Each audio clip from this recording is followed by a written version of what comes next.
Thank you so much for tuning in my show, William Wallace for America. Today, I'm in a cemetery in New Orleans, Louisiana, and we're about to learn a little history.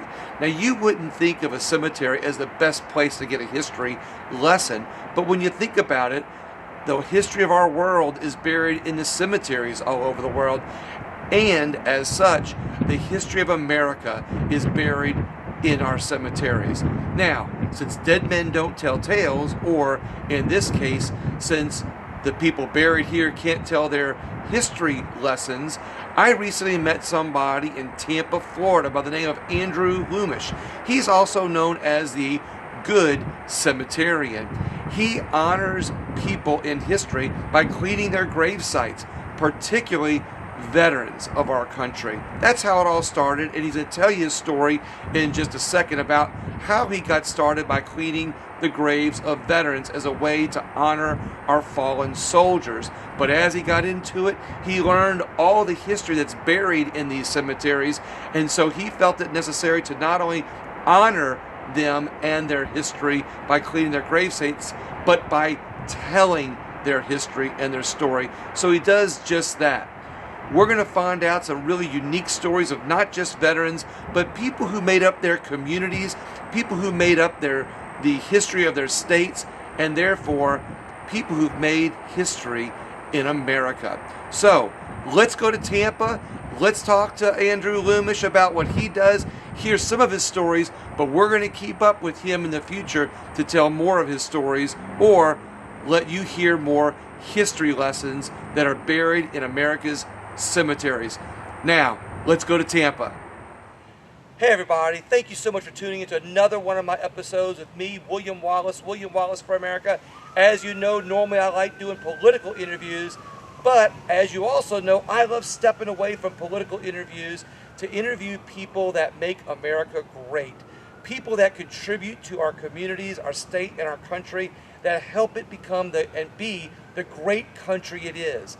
With me today is Andrew Lumish, the Good Cemetarian, and we're going to talk about his work, his nonprofit, and the things that he does to make not only his community great, but help restore American history, to not only show it, but not only bring it back, but to help piece the puzzle together, one of the many pieces of the puzzle that makes our puzzle, our picture, our portrait of America, the great picture that it is. And with me today is someone that I think not only helps bring that together, but also helps put those pieces together for us. Andrew Lumish, the Good Cemetarian, thank you so much for coming on. He's going to tell us about his work and how he restores graves, but not just restores graves and not just tells the history, but tells the history of the people that are forgotten, that make up our country, and the veterans that have made our country great, honoring them and honoring everybody. Andrew, let's get started. I'm ready. Let's do it. And you might not think of a cemetery as something that makes our country great, but when you hear all of the great stories of people, and Andrew today has told me, we've taken a tour before, and he's told me a lot of stories that are with the people that are in this cemetery. And the way that he honors them and their stories and our veterans of all wars, because there's veterans of all wars in here, here in Tampa, Florida, he honors everybody and he tells their story. You can find him on Facebook at what's your... The Good Cemetarian. Okay. Instagram, The Good Cemetarian. Our website is thegoodcemetarian.org. Yeah. And Twitter, Good Cemetarian 1. Okay.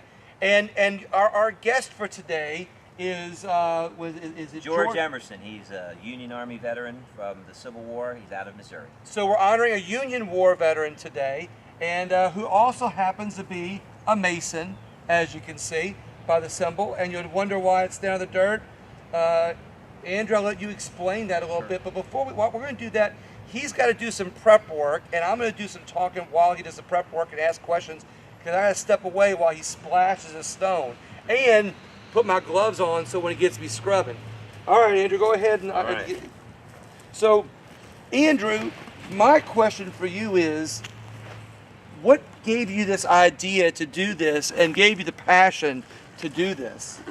Well, this is born out of a variety of things. I became really interested in photography, and I stumbled upon an old cemetery. And the beauty in the cemetery itself really captured my attention.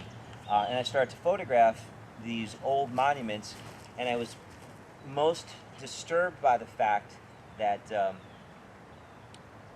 many of our veterans' monuments had gone completely ignored and were in very poor condition. So they served their country and they've got a story to tell and they were honorable in their service, yet after they passed, they were forgotten. And I didn't want them to be forgotten. It's twofold because I'm a small business owner and I hire veterans exclusively.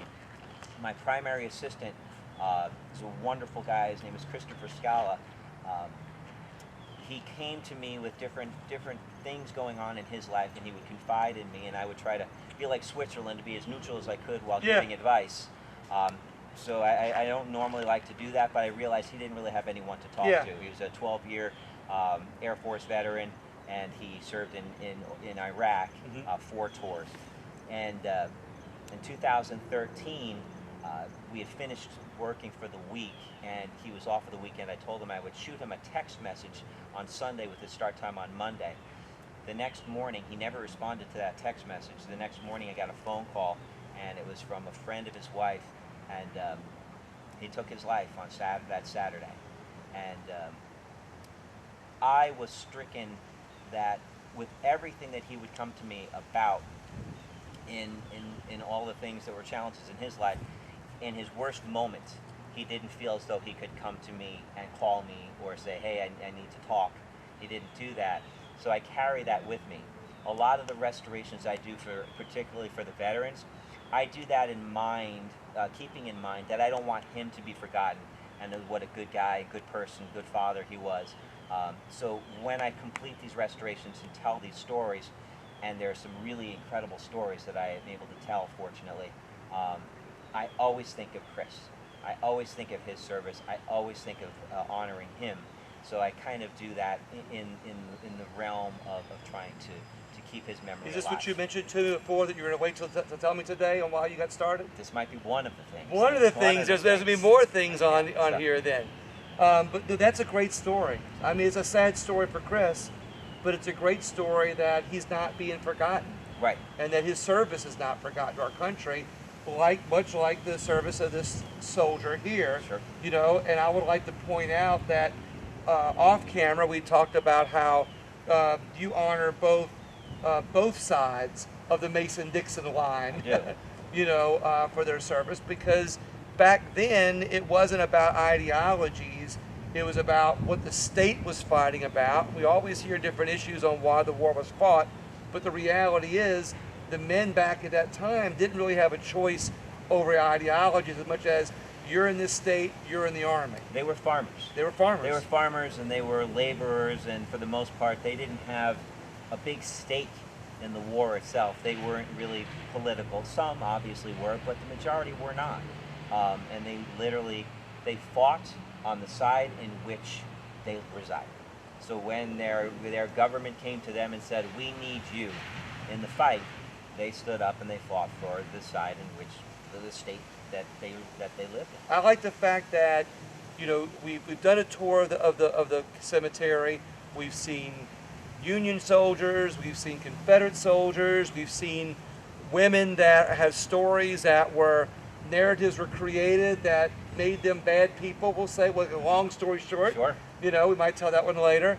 And we've seen we've seen everybody. We've seen children, we've seen, you know, people that immigrated here when they were teenagers. Soldier who died on the last day of the First World War. Yeah, soldier who died on the last of the First World War. And you know, and then we see a gentleman that was from Spain, immigrated here and fought for the Confederacy. Fought for the Confederacy. You know, and not only did he immigrate here, but he was a stowaway in a ship. So he was a stowaway. He stowed away in the 1830s as a teenager, and that's when he came to America as a stowaway in a rickety ship.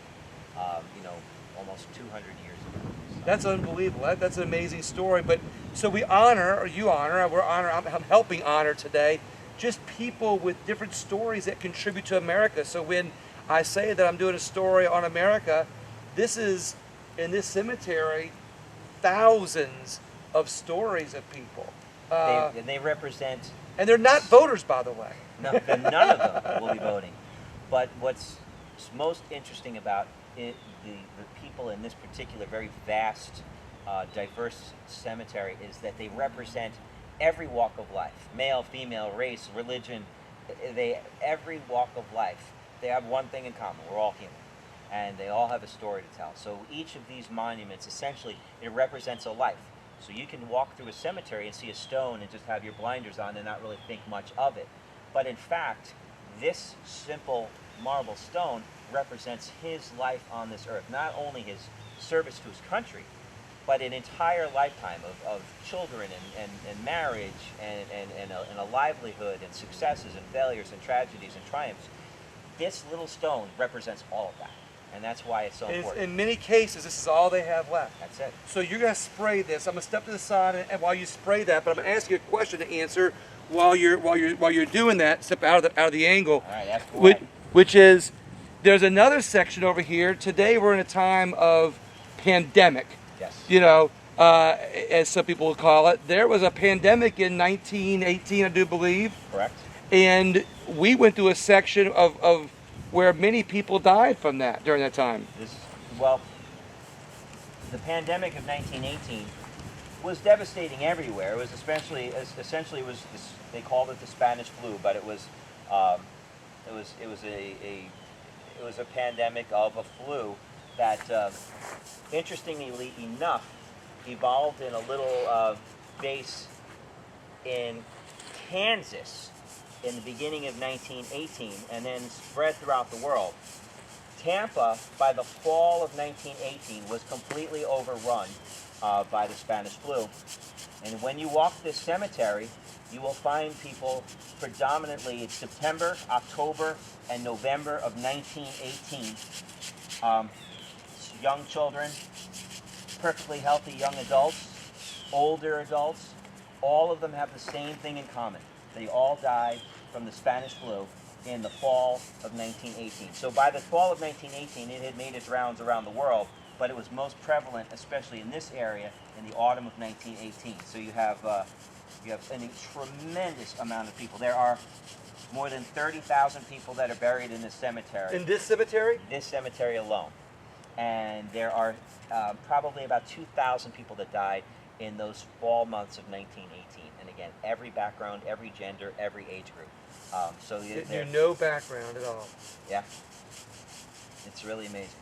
It's very sad, but and you look at the stories, and like I showed you, and I think you'll have some photographs that you'll be sharing. Yeah, I've taken a lot of photographs. But what's really interesting about this particular cemetery is we have, in those times in the early 20th century, in 1918, there was a lot of them, porcelain images. So the individuals, if they died in the fall of 1918, they're frozen in time. Time stopped for them. So they, with the very earliest airplanes and early Model T cars, they never saw anything beyond 1918, but their photographs are pristine. The clothing that they wore, the dress that they had, everything associated with them. You look and you're like, wow, that's 1918. And yeah. They never knew anything beyond that. And what's interesting, when you told me these stories, and you showed me these, which I'll post them, later, is that these photos, some of them look so, well, I said they're real. They are real. Uh-huh. They're real people, but they look so, they're 100 years old, and they look like they were taken yesterday. Granted, they're black and white, but the other thing is that I noticed that you explained there were some pictures that were taken post-mortem. Yes. So there's all kinds of interesting stories. So you've got the old photograph, and part of the reason why those photographs still look so new to you, and to me, and to anyone who sees them, is that the quality of workmanship in those times was superior to what we see in modern times. So I didn't show you modern porcelain imagery, but they do exist. But I can show you something from 20 years ago that's not nearly as in good a condition as something that you and I looked at that's more than 100 years old. Amazing. Do you want me to get a brush over here? No, I'm good. The other thing that you just touched on, sorry I splashed That's you. all right. Was the post-mortem. in the early 20th century, having a camera was not common like it would be today. Right. It was a luxury. So you're saying that not everybody had iPhones back then? They did not have iPhones, believe it or not, iPhones or any camera at all. Yeah. So typically, you would have to go to a studio to have pictures taken. Right. So there were not really, you didn't have, like today, everybody Yeah. has a camera of some way, in some way, shape, or form. If you did not take pictures because it was a luxury, and then you were modest and you just took care of business and you took care of, your family, you weren't worried about taking pictures, often the family would be concerned or worried that they wouldn't have an image to remember that loved one by if they died suddenly. Now you have to remember, the age in which people lived, the lifespan was much shorter than it is now, and then very common things that we take for granted today that would literally kill people in a heartbeat back in the early 20th century and earlier. Yeah, so, you talked about a 5-year-old that you showed me that had stepped on a nail and died of an infection. He got an infection from the nail, and he was 5 years old. And his picture, I think you have that picture, pristine. Yeah. I mean, it's an absolutely pristine photograph of him from 1924, I want to say, when he was very, very small. But if you did not have money for a camera, your family would hire a photographer, and they had studios. Sometimes they would come to your house, and sometimes they usually came to your house, and they would take photographs post-mortem after that person died. They tried to get to them as quickly as possible because you don't want to wait too long after someone's died to take a photograph, and they would take these images. And I showed you a couple of those post-mortems where people had already passed away. Yeah, they were laying down and took that. But they looked alive to you at first until I pointed out certain things that showed you that they were not alive. That's absolutely amazing. So it's very interesting. But and then they would dress them up and they would put on different clothes. There were times where they would stand them up. They had special stands. The photographers, the professional photographers would come in and they put them on stands and they would pose them in certain ways. But if you look, sometimes they would colorize the eyes to make them look more alive, even though it was not. They don't. It looks. There was one that looked at the eyeballs are painted on the eyelids almost.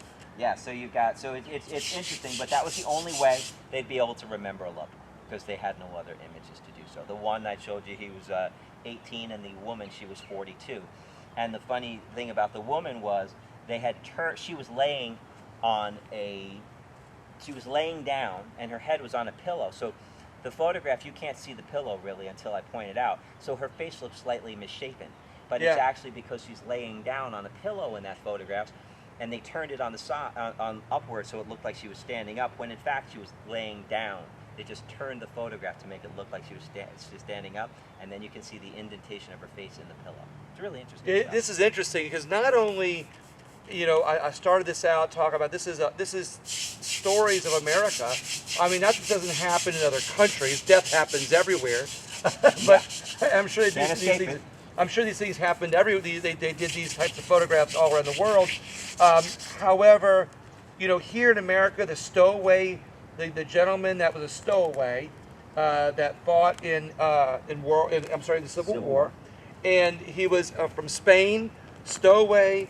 He married. He was went to Georgia, worked on a farm. I'm telling these stories. He told me these stories already, and he married the farmer's daughter. Literally married the farmer's daughter, and then later had 12 kids. Yep, they had I think a dozen children. A dozen children, and fought in the Civil War. He was a hero. He was a hero in the Civil War. A local hero. Yeah, he tell his story real quick. He was left to guard a salt mine, and unbeknownst to the rest of his unit that had left him and then gone to downtown Tampa, which was a small town at the time. Right. A reconnaissance Union ship came into Tampa Bay, and they were going to bomb and destroy the salt mine. The Confederacy needed the salt mine for a variety of reasons, and Mr. Robles was the only person guarding it. So the Union sent in a convoy boat of 6 Union soldiers to go and check to see who was there and to blow up the salt mine. They were going to help to blow it up. As they approached, Mr. Robles, who was all of 5'4" tall, he ran from side to side and hid in a drum making his voice echo as though there were multiple Confederate soldiers guarding the salt mine. And then he would run from place to place and fire upon the approaching Union soldiers, making it seem as though they were surrounded. They were so... One person. One guy, 5'4" guy with a Spanish accent, fighting for the Confederacy. And he was so convincing, between the echoing of him calling out from the drum and his running from place to place and making it appear as though there's a whole brigade of Confederates there. The 6 soldiers surrendered to the one guy. He tied them up, he tied their hands together, and he walked the Union soldiers in, and they surrendered. They didn't bomb the salt mine because they thought they were surrounded, but he took them in as prisoners, marched them into town, and he was a hero. He was a hero to the Confederacy. So Confederacy, Union, the whole nine. But you know, the fact is, these are stories of America that are all in these cemeteries. And while these stories happen all over the country, they're all coming together here in this one place. Behind the camera, which you won't see, that I find very interesting, is a Union. There's it's a plot, a big, it's like a cemetery inside of the cemetery. There's a Union plot and a Confederate plot next to each other. And it just shows you how in the afterlife, we don't have ideologies, we don't have enemies, we don't have, we don't have, I guess, the things that divide us here. And it shows you that we should probably live like that a little bit more, right? Step back a little bit more. It's really amazing because there's about 30 or so veterans from both the Union and the Confederacy back to back. I mean, literally, they almost touch upon each other. The individual small cemeteries within this large cemetery touch one another. And like I told you, most of the Union, even though Florida's funny because it was the second state to secede from the Union after South Carolina. However, was always occupied by some Union troops in different parts of the state. So it was a Confederate state which had Union occupation throughout from 1861 to 1865. But on the other hand, a lot of the soldiers, including Mr. Emerson here, they came after the war. And so, like I told you, like the first snowbirds. so these Union soldiers were the first snowbirds. They're the first snowbirds. So, and all of these, if you look, they're from Ohio, they're from Illinois, they're from all over the country. But they ended up coming to Florida in their later years, as you know, where they essentially retired. So Florida was occupied by the Union, you know, before, during the war, and now still after the war, and eternally speaking also. They are. There's a lot of Union guys down here now. So, all right, William, I told you I'm going to do one round here, and then I want you to follow in my footsteps here. So look at that. Look at the Mason symbol. Yeah. You can really, really see it now. That's a Masonic symbol down there. So this Union soldier was not only a Union soldier, he was also a Mason. He was born in 1837 and lived until 1910. So anyway, you have seen what I just did. Yeah. Now it's your turn. Uh-oh. So now we're going to get It's my turn now. Now I'll get the... So I'm going to give this to you on your side. Oh, wow. Oh, I have to do this now. So okay. now, yeah, you got to pour the water on. Don't get me all wet. All right. All right. So get a little water. Get it on all 4 sides, front, back, and both sides. Beautiful. Very good. Look, nice form. Oh, that's... It's like you've done this before. I like it. Well, I watched you. It's good. You're a very There we fast go. learner. Okay, we got that. All right. Now what you're going to do is you've got different brushes for different things. Okay. So you're going to use... You saved the small brush for me for a reason. No. I can tell. So you've got, this is D2 biological solution. It's the only allowable product in all of our national cemeteries. This is what they use to maintain all of the monuments in Arlington Cemetery and all of our national cemeteries. It's the only approved product, and it's called D2 biological solution. What we're going to do today is the initial restoration of the monument. However, it won't be perfect at all when we're done today. So you've got, you know, so this is 1910, so there's 111 years of age to the stone. So what'll happen is, when we're done, this will continue to lighten when we leave the D2 in the stone itself, it will bleed out all of the biological materials that have bled into the stone in the last century plus. Marble is very absorbent, so we're in a tropical climate. So it's November, and Right. it's hot right now, isn't it? Yeah, it is hot. Even though it's November. Right. So this all year long. So we have all this biological material that will bleed into the stone. So we're going to improve it significantly today. In a week's time, it'll look 10 times better. Is it look like that one on the right? Yeah, this is already restored. So hers was restored several years ago. Yeah. And it's held up really, And that's really his well. wife. That is his wife. This is Mrs. Emerson. She died in 1821. Okay. So, so that's what. So you're going to go ahead and you're going to spray on your D2. All right. Now you've got the different brushes. These brushes are more broad for your broad sections. Oh, sorry, I'm spraying you there. Oh, that's okay. That's the worst thing that happens to me today. That's a good day. And William, I'm going to let you do something that I did not do. Uh-oh. If you want to get into the nooks and crannies, into the letters and the numbers, I got a toothbrush for you. Oh, I got a toothbrush. Well, you had the big brush. I had the toothbrush. But I will tell you, it is like scratching, even though you're doing a restoration on a tombstone, this is like scratching the itch that you can never get. The feeling is amazing when you get in there and you're doing the scrubbing and you're making some progress. And yeah, yes, drill sergeant. You'll love it. You're gonna love it. This is kind of like a. I'm not having you clean the bathroom tile. Okay. It's a great feeling. I love doing the letters. I wanted you to experience. Okay. It. You like doing the letters that much, huh? I do. It's then you do the letters. I'll do them. That's fine by me. This. You're right. There is a.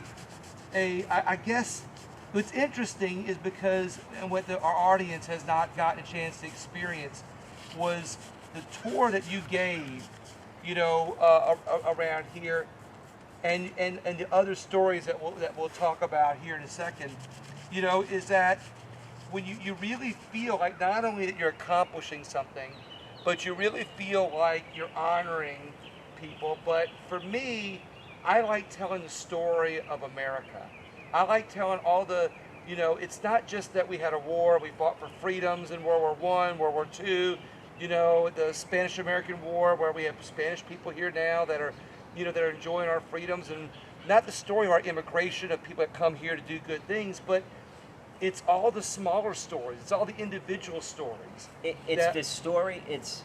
I don't know if you're. I love Ken Burns' his documentaries that he does. He's very, very detail oriented.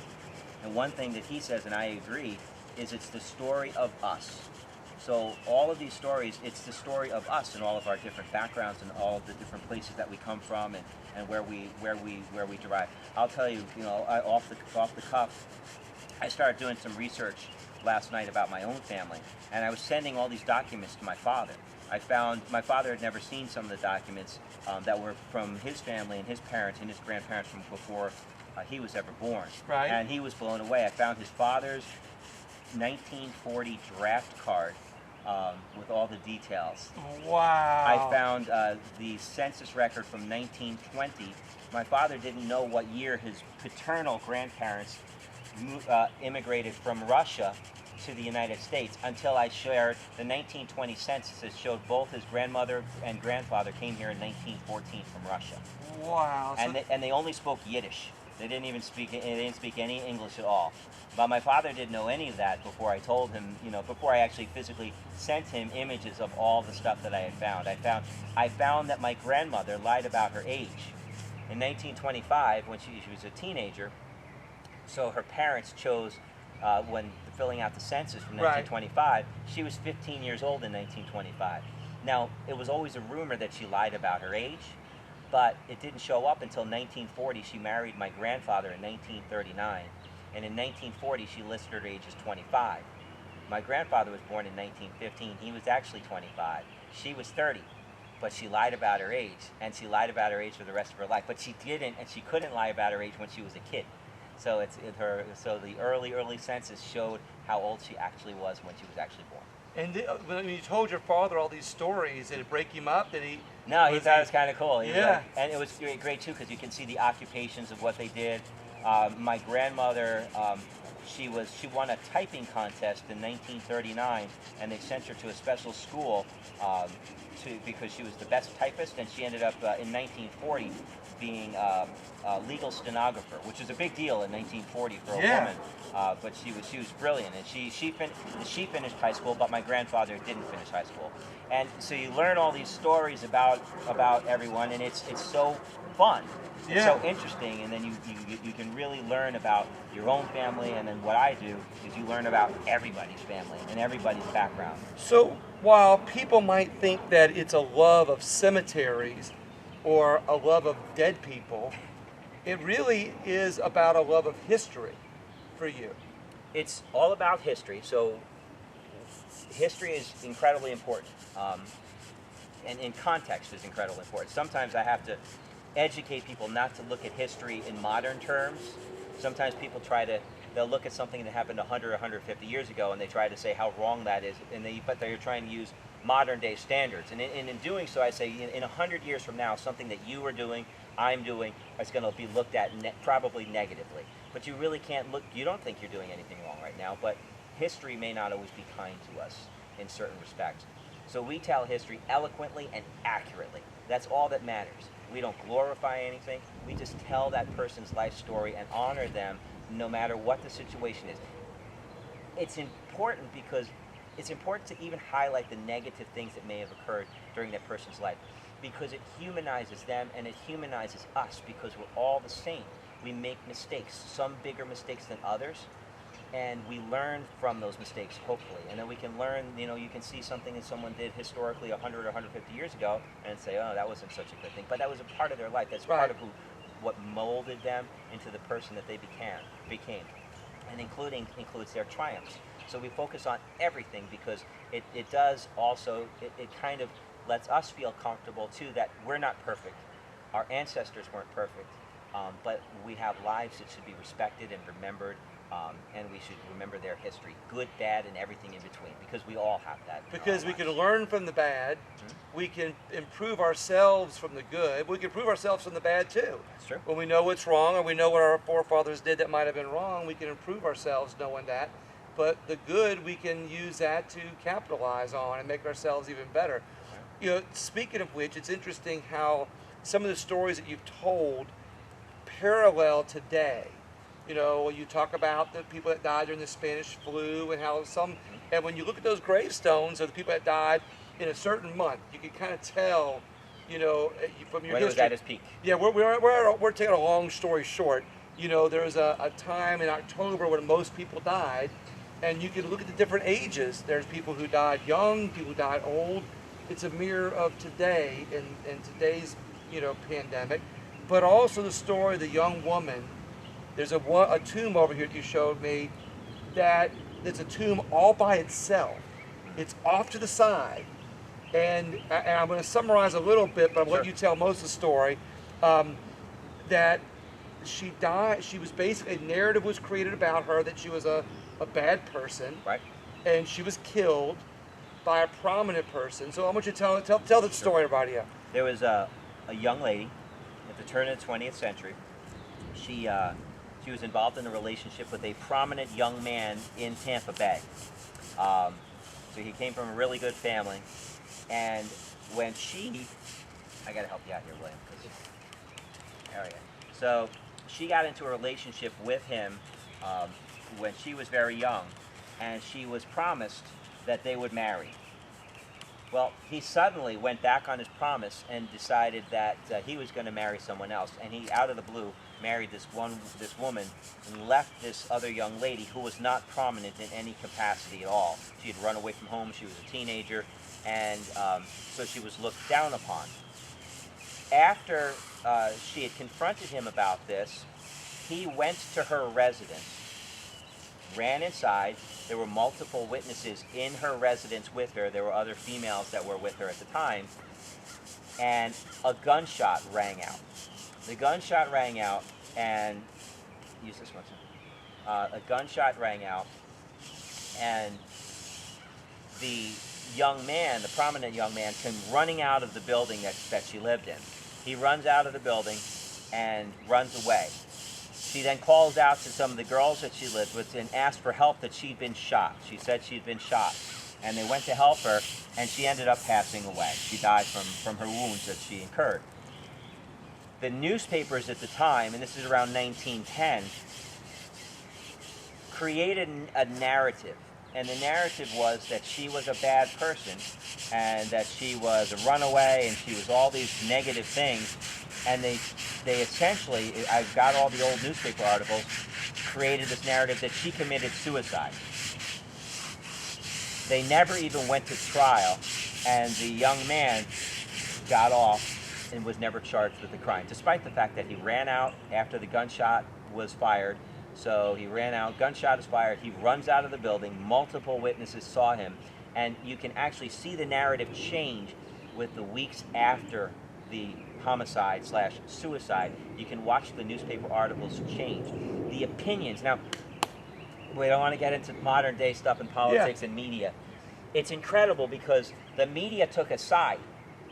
They took his side, and they created their own story. A wealthy, prominent man took his side, just like there's history in today, politicians where the media took the side of the famous person. It's so interesting because they created, and you watch the narrative transform over time, and you watch the newspaper, and they made, with each passing day, they made her to be the victim to be a worse and worse human being. And it was brutal to read. And as I share this with a fairly significant social media audience, and I share all of the content, and as you know, and I would say 80% of my audience is female. Okay. And I will tell you that the women were very angry as they read these articles, because it was plain as day what had happened, and it was plain as day what the media had done, because they were supporting. And what year did this happen? Around 1910. 1910. So think about this. 1910.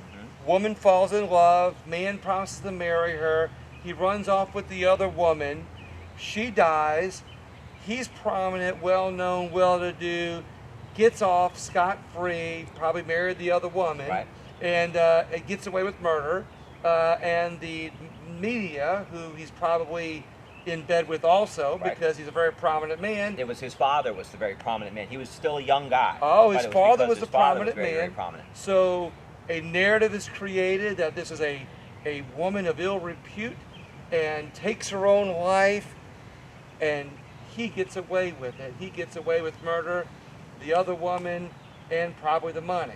And the it happens today, And the indignity continues to this day, as I showed you. She was thought of so poorly because of the narrative the media created. She was buried in a corner of the cemetery all by herself, and to this day, she's still all alone in the cemetery. Wait, that's right. That was a tombstone. You showed me that she's buried by herself in 1910, and to this day, in modern times, this woman is still scorned by having her tomb or her burial site off to the side. Off to the side, all by itself, with no one else around. We're going to rinse now. So I wonder. You got to wonder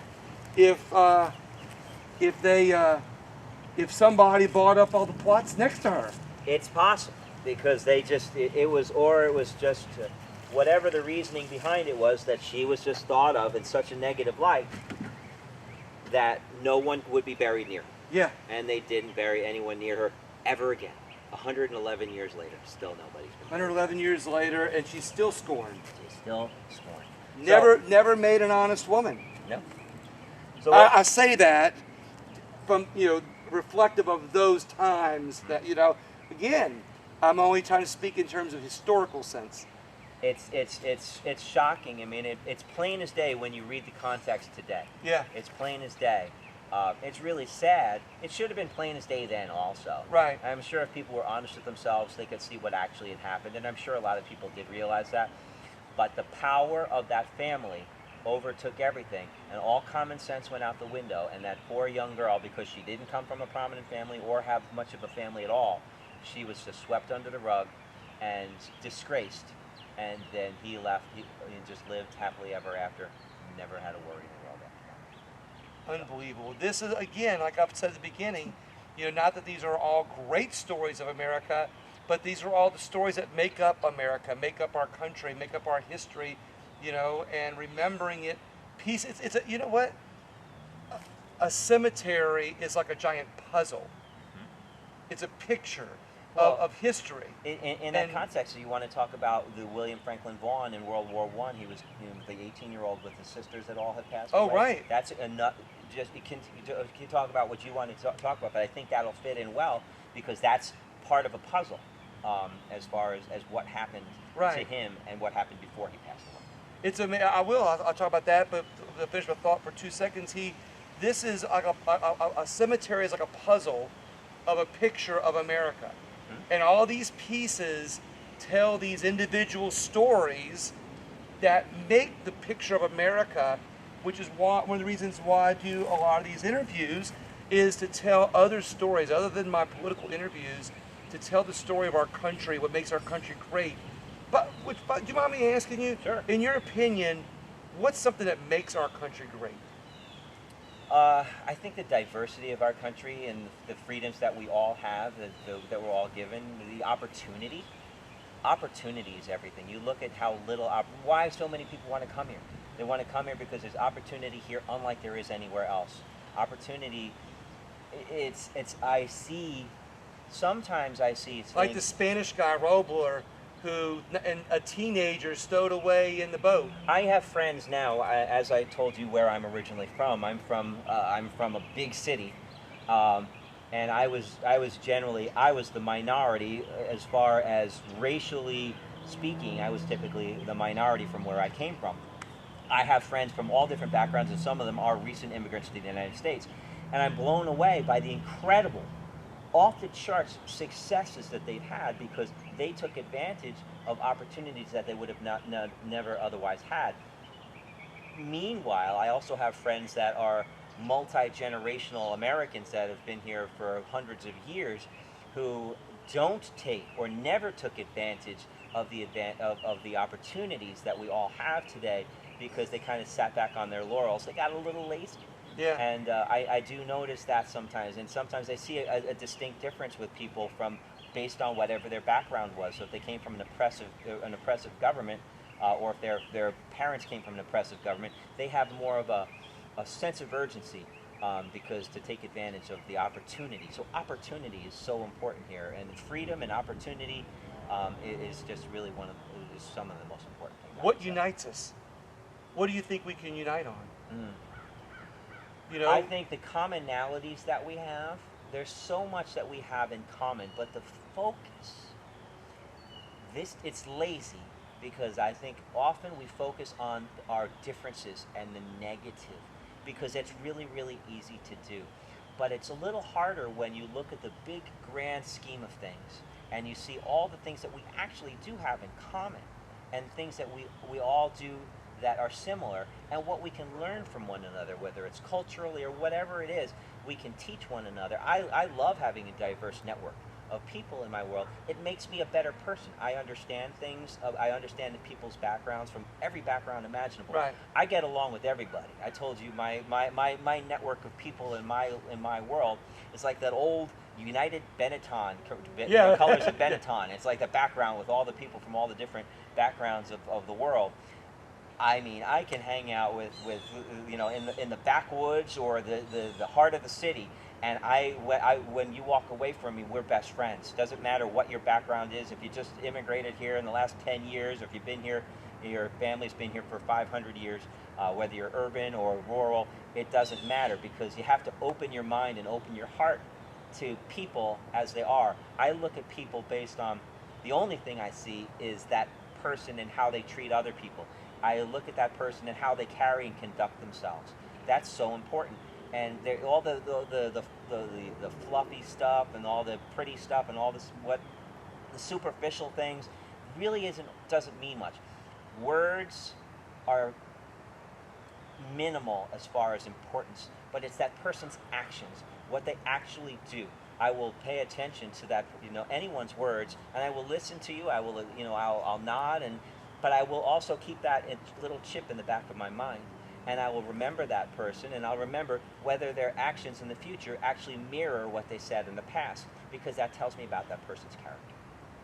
that's actually a real good way of putting it, and not to bring up Cemetery again, But when you look at Why the different, well, because you're the good cemeterian, where people can see all the restorations that you do, and this is in turn. But but you're right. Why not? Because here in this cemetery, everybody here lives in peace and harmony. The diversity that's here between these people, when you hear about their lives and you hear about their stories and their culture, you've got Spanish people, you've got black people, you got white people, you got Confederates, you got Union soldiers, and the list goes on and on and on. You even got a gentleman over there that his statue has his back to Tampa because he was not happy in Tampa.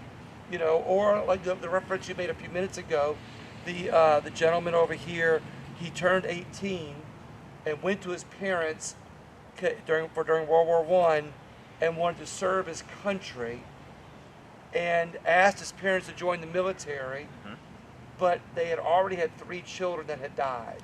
Correct. A 1-year-old, childbirth, a 1-year-old, and a 2.5-year-old. A 2.5-year-old, and after and they had preceded him in death, he still asked them to join the military. They said yes at age 18. I think they had permission back then, I guess. Well, when he turned 18, my assumption is that having lost all of their children already, he went to his parents and said, "I really want to serve my country." Asked for their grace. Yeah. Not their permission, asked for their grace. Right. And then turns out that he died only a couple of months after being in the war, on the last month of the war, right? About 6 weeks before the war ended. He was killed and he was torpedoed. So he's the only surviving child of the Vaughns that lived to technically be an adult. He was 18 years old when he joined the military. And then he was killed by the Germans in the Bristol Channel while guiding in supply ships to London. And he was killed on September 26, 1918, aboard the USS King. And the grief that family had, they lived for 30 years after that, I think. The mother did, but more than 30 years. When you think about that, let's tie that back to history. So how does that tie to American history? You think about their lives, how it affected them, and you think about people in your daily life, how you might go, well, why is that person always so grumpy? It might change the course of events, in someone's life. But when you see someone who's grumpy, sometimes it doesn't take much effort, but sometimes you can do something positive for that person and maybe make their day. And maybe shine a little, maybe they're not going to tell you, maybe you don't know, maybe you don't need to necessarily know. I don't need to know anybody's business. I don't need to know your business. But if I can brighten your day and say, wow, I really like that color on you, or let me hold that door for you, let me grab that bag, it looks really heavy, let me give you your hand with that. I can't begin to tell you, just those little tiny little objects of kindness towards the difference it makes in people's lives is immense. And I mean, it doesn't take much. And the stories that you've told me, I know you have plenty of those stories you're talking about, because the stories you've told me shows that a lot of these gravestones that you've cleaned and restored, and in the background, the shiny white ones are the ones that he's done. You've reunited some family.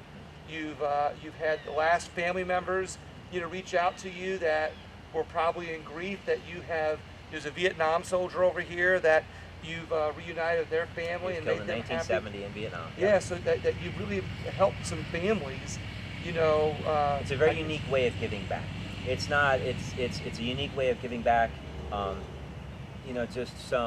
We bring families together. I'll tell you a story. I did a restoration for this World War II veteran, and I saw on social media this girl was going crazy because she was so excited that someone restored her grandfather's monument. She had tried for years to do it, but she didn't know how to do it properly. And then she went to the cemetery on Christmas Day to visit her grandfather, and then she saw that his monument was completely restored. And then she reached out on social media trying to find out who did it, and it was me. Yeah. And so we started talking after that. And her father was unable to talk about his father because her grandfather died before she was born. And then she showed her father what I had done for her grandfather and his father. And before that day, he was unable to talk about his father with his own children. And that opened up a floodgate, and he answered all the questions that they ever had. And it all came from the restoration of his father's gravestone. So when she showed him the work that I had done, instead of continuing and not telling her what she wanted to know, her and her sister, she and her sister, he opened up and he answered all their questions, and it would never have happened had that restoration not taken place. This is why I say these are stories that bring America together. You know, for those of you who like to smoke cigars, they have a large section over here of Spanish people that came from Cuba, yep, that were the original cigar makers here in America, right? They fled just prior to the Spanish-American War. Some of the largest, Vicente Martinez Ybor was a huge cigar manufacturer in Cuba and Key West, and there was conflicts prior to the Spanish-American War in 1898, and he fled. He was trying to find a safer spot so he wouldn't lose all of his businesses. Didn't know what would happen if Cuba gained independence from Spain. So he was looking for a port city, and he was down to either Houston or Tampa, and he ended up choosing Tampa. When he did so, a huge influx. He created his own town. It was a huge city. It's called Ybor City here in Tampa, Florida. It still exists today, and it's beautiful, but it's all very late 1800s, early 1900s, all the buildings. And he built this empire of people, and this gigantic influx of Spaniards, Cubans, and Sicilians followed him here, and they created an entire town. Prior to that, Tampa was still in a tremendous depression after the Civil War and never really recovered from at any point after the Civil War. And when Tampa saw what was happening with Ybor City, they absorbed Ybor City into its tax base, and Tampa exploded as a city. But it was all based on the cigar makers. These are the stories, like you say. I mean, had that story of immigration and commerce, capitalism, you know, people coming together never happened, you know, and that was Spaniards, Cubans, and Italians coming together in one town. One man's choice. One man's choice to come to Tampa. Either Houston or Tampa, and he chose Tampa. One man's choice coming to Tampa made Tampa be the city that it is today as a result. And the history and the diversity of it all, because otherwise the Spaniards, the Cubans, and the Sicilians would have never come. And that was the base of the entire city. That's how it grew and how it became the city it is today. These are amazing stories. That, like I said, all this from the good Cemetarian. Yeah, I know. It's interesting, right? It is interesting. But it's fun because it all came from the original story, what I told you, my friend Chris. And it just blows up. And I tell all these stories of these individuals because every one of these monuments is a simple stone, is a story. It represents a life. It represents a life lived, good, bad, ugly, and everything in between. It represents a human being, and we're able to recall and retell their story, again, accurately, eloquently, with great detail, and it makes a big difference in people's lives. It all ends up being how they contributed to their community, their state, and our country, which I've always said that nonprofits are one of the best things I think that our country has to help other people, and this is your way of helping, you know, your community and other people. But more again, you had some. I'll let you. Yeah, I was going to say that if it was just me, it started with me, but it's not just me anymore. So I've been very fortunate where my story has gotten out. I've worked with CBS. I've worked with Jane Pauley. I've worked with Lester Holt. I'm a regular on Fox and Friends. Glenn Beck. CNN did a documentary about me, which is. I don't care. Yeah. None of that stuff matters. Right. But what does matter is the fact that all those stories have been multiple viral videos about me that have come out. And what's happened is it's created an entire community of cemetarians. There's little cemetarians all over the world, every country in the world. People are doing this in their local communities because they learned from me. Because of the publicity that I've received over the last few years, I've created a nonprofit foundation. That nonprofit foundation, what we do is we supply people all over the world with the products and supplies that they need free of charge so that they can complete their own projects in their own communities. We work with small children, kindness clubs, scouts, veterans groups, the Daughters of the American Revolution. I've received the Medal of Honor from the Daughters of the American Revolution for my work. I do seminars with them, do all this work, but it's spread. And now you have this huge diverse background of people. I've gone to Tennessee. I'll tell you, I went to Murfreesboro, Tennessee, and we did this big event in Murfreesboro. We did an entire Civil War cemetery restored. All these people came to see me and to learn how to do the restoration. We restored 3,000 tombstones in 6 hours. 3,000 tombstones. Unbelievable. But before that, we kind of gave a tutorial on how to complete a restoration, and they had a large stage. And up on the stage, and people saw me getting out of my car, and they're taking pictures with me and all the stuff. Is, oh my gosh, it's weird. It's a good cemeterian. It's a good cemeterian. Not the good Samaritan, not to be confused with the good Samaritan. Play on words. Play on words, but in some ways you are being a good Samaritan. But Murfreesboro, and then you received an award too with at the same time some other people did. Yeah, I'll tell you about that award. But what I really, and I noticed it through social media, I receive 3,000 or so messages a month from people all over the world. I get messages from spouses of veterans with PTSD. We supply them with products that they need, because there's nothing like, if you're a veteran and you've got PTSD, if you've got guilt that you came back and maybe your comrade or comrades didn't come back, coming to a cemetery and completing a restoration is extremely fulfilling in a unique way.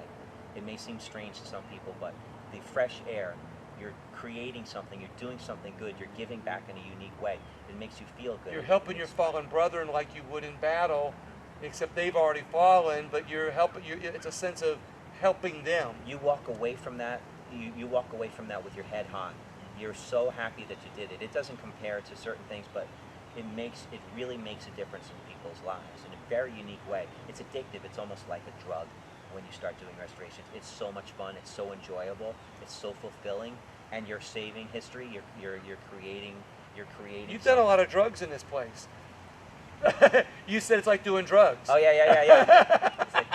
That went right over my head. Yeah, right over. And because there are, I mean, literally thousands of tombstones that you said you've done in here. In this cemetery. In this cemetery alone. I work in 18 cemeteries between Plant and Dade City, Florida. This is just one of them, and I've done about 3,000 restorations in this cemetery. Yeah, that's a lot of tombstones. A lot of tombstones. A lot of fun. It's a lot of fun, a lot of help. And somebody had asked me a question in an interview. They said, Andrew, you live in Tampa. You should go to the beach. You could do so many other things. There's so much you could do here. And I just, it was an automatic response in the interview, and this is much more fun. This is so much fun. When I bring people to do it, they have the most enjoyable time.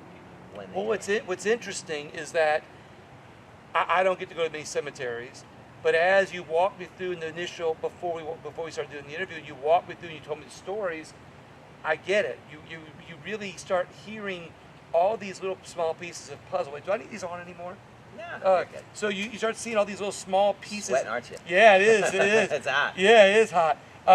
You start seeing all these small pieces of the puzzle that make up the one big puzzle of a. Imagine this puzzle, all these gravestones, all the individual history that are all so interesting, that are all parts of America, yet you go all over our country. And imagine all the history that's also buried in there.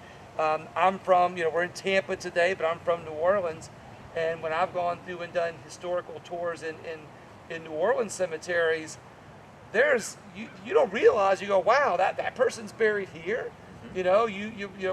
Thomas Jefferson was buried in New Orleans for a while. You don't realize all these. Do I have that right? I might have. Somebody's gonna correct me on that. Yeah, I'm sure. Yeah, I always want to make sure I said that right. But there was a famous president that was buried in New Orleans in Lakeland, for a while there, but before they moved him.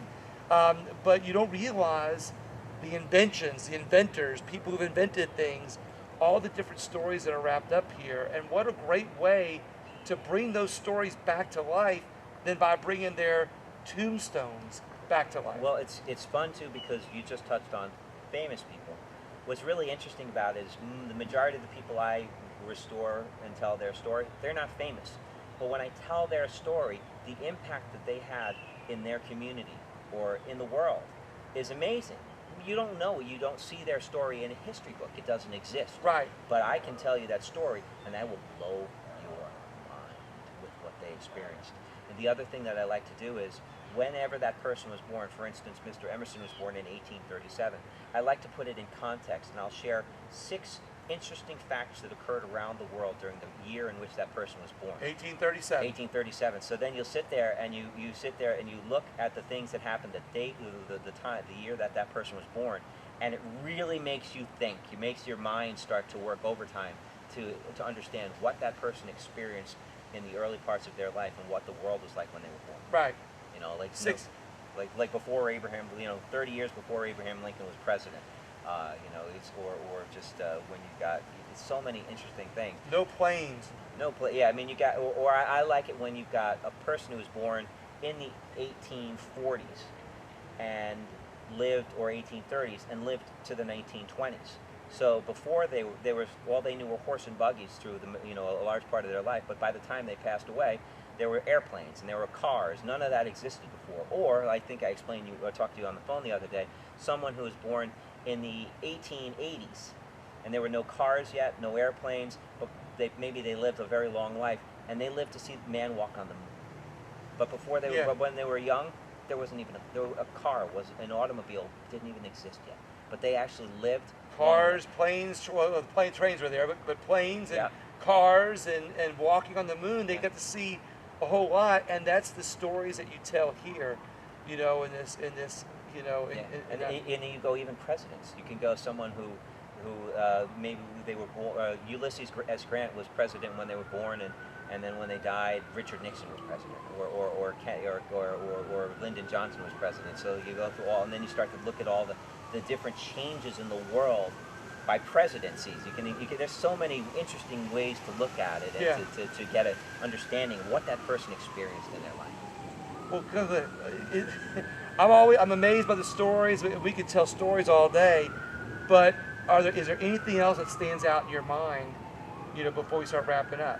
Now you wanted to ask. Now we're done.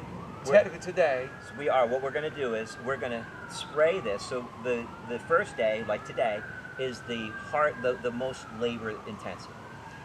When we leave now, we're going to spray a coating of D2 on the marble, and we're going to walk away. The D2 will be absorbed into marble, which is already absorbing. It will absorb in, and in fact, this could turn a bright orange color, which freaks people out sometimes, but that's actually a good thing. What that means is the biological material that have bled into this stone. That means that we call it the lichen of crying. And what it is it's bleeding it out from the center of the stone, and in a week's time and in a month's time, it will completely disappear. The D2 is safe for the environment, but it will also take all of the bad stuff out of the stone, and it'll make it look just as it did when he passed away in 1910. It'll look just the way it did in 1910. So I want to give you the opportunity. Any last parting words for anybody? You can follow me on social media if you really want to do something enjoyable, something that you'll love. You want to do something with your children. People can really appreciate things. One thing that I've learned is kids really like this. They're not spooked by cemeteries. They really, really enjoy it. It's a really fun family activity, and you learn so much about history, and you get learn about hard work, and you learn about giving back. And with my own son, sometimes I like to inspire him when he's tired or it's hot and he's working on a stone with me. And I said, look at the time that this veteran served.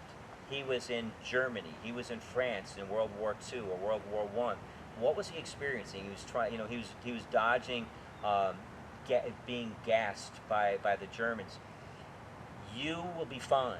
So I don't want you to complain to me about how hot it is in Tampa. I want you to remember who we are honoring today. And when I do that, you see the kick in his step. All of a sudden you see that little extra. He can get going a little harder, a little bit stronger when he realizes his pain is nothing compared to the person that he's learning to honor. And I'm glad that you used our veteran's story on that. How this started. A veteran started this for you, kind of ending on a veteran story, but also because when you look at all the people's stories that lived here before this, they were creating America as we know it. They were creating their communities. They were creating their lives, which created a culture, which created all the great things about our country.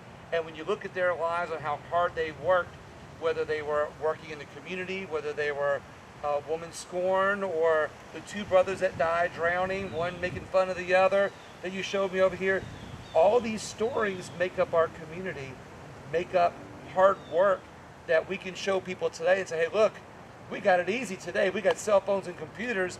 They were creating America when it was hard. Right. They didn't know it. They Right. didn't know. They didn't know that their lives are. In 100 years from now, people are going to look at you and I and say, man, that must have been rough. Yeah. That was rough, huh? I don't know. Man, I imagine someday we're just going to walk into a doctor's office. There's going to be a scanner. You walk inside the scanner, and they'll be able to tell anything and everything that's wrong with you. And you step out of the scanner and be like, okay, you got that, and here's what you're fixed for that. And to us today, that's like telling somebody in the 1870s or 1860s about airplanes. Be like, what are you talking about? Exactly. There are things that will be happening in the not too distant future that aren't even on our radars yet. Not even on our radars. Artificial And we intelligence. can look back at these people and know that happened. Yeah. Well, any other story? I know that's a loaded question because you've got thousands of stories, but I guess follow you on social media, The Good Cemetarian. The Good Cemetarian, our websites, Facebook, Instagram, or Twitter. You can find us there. I'll post all that on this after this interview. Our nonprofit supports Gold Star families, veterans with PTSD. We support organizations that enrich lives of veterans through hunting and fishing and all different types of activities. We additionally, our nonprofit supports them, and we do seminars where I work with groups of veterans, and they come. I teach them, like we did today, how to do one monument, and then I'll stand and I will, and it's usually veterans and their families, their spouses and their children. They all come out, and then what we do is we'll complete an entire cemetery in a day, and everybody's working on them. And I'll just, if they have questions, I'm there to answer their questions. That's part of what that's the most important I'm thing. gonna find a way to get you to New Orleans. It's not about me. Sometimes I think people get away from what I've started. I'm not a big person. I'm not big on making it about me. It's about everyone, and it's about the difference that we collectively make in the world. And I think what makes me most proud is the difference that I'm able to make in other people's lives, and other people's lives are better because of it, and they're learning something. I can't tell you how many little good cemetarians, young children, are all over the country. There's TikTok stars that are that learn from me. They restore monuments. There's with millions of followers that started by learning what it is that I do. So, but it's really interesting. But enriching people's lives and changing their lives in a very unique way. That's probably the most important thing. Yep. Yeah, absolutely. Andrew Loomish, The Good Cemetarian, thank you so much. That was a pleasure. I Thank you really for stopping by. appreciate it. It was fun. Thank you very much. Everybody else, share the video, share a piece of American history, and tell others how they can help. Thank you all so much for watching.